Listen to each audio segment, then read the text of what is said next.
Speak to Dennis-Kenji Kipker, a research director at the Cyberintelligence.institute in the German city of Frankfurt. Thank you so much indeed for your time, Dennis.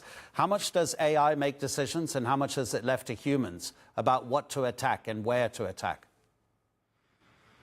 Yeah, I think in this Iron War, AI appears to be used less as a fully autonomous killer robot and more as a decision support layer around modern operation and modern warfare. So current reporting definitely indicates that the United States used Anthropic's AI services during strikes in Iran.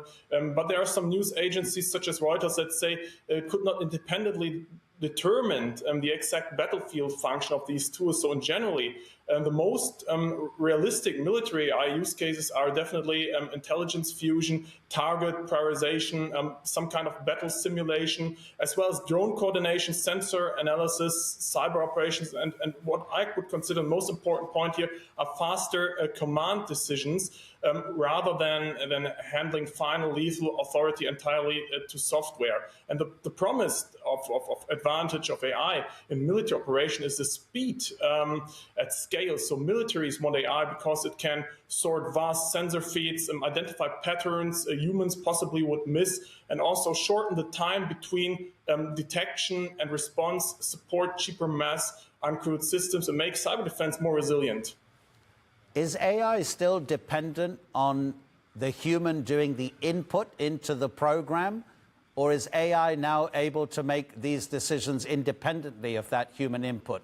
Previously, in years gone by, Dennis, outside of the military sphere, as you know, people were saying that AI is just subject to the biases of the person doing the input into the program.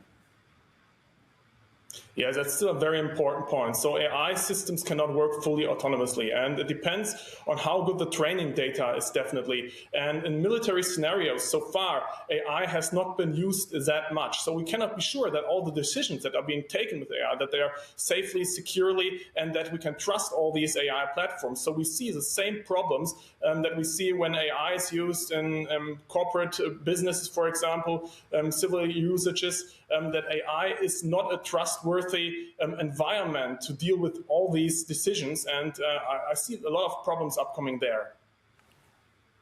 If Iran is the subject of AI usage by the United States and Israel, it doesn't have to be Iran, but in this case it is.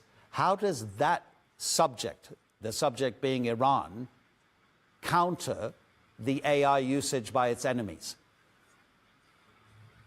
Yeah, so we see that AI is used by different parties. So, for example, also Iran also appears to be investing in AI for warfare. So it's not only Israel, it's not only the United States, but the public evidence, in my opinion, is stronger that we see AI is used for cyber influence, surveillance, and also drone-related use than for proven AI kinetic targeting on the level alleged, for example, in Gaza, reported around these current US operations. And there's one news portal, Recorded Future, that assessed in 2025 that Iran likely sees AI as a national security force multiplier and has sought to integrate it also into cyber operations and influence operations as well as military systems. So OpenAI, for example, separately reported that it disrupted certain influence operations in the regions that had been carried out, for example, by ChatGPT. Dennis, you'll have to forgive my ignorance. You're the expert. Is a missile guided by AI? Can a missile actually make its own independent decisions if it decides that, no, I'm not going to go for the target I was programmed to go for, I'm going to go for this other one because I see a greater threat there? Yeah, so I think there are a lot of assumptions around this, but generally speaking, I would say from this point of view that a missile so far cannot make completely independent decisions based on AI.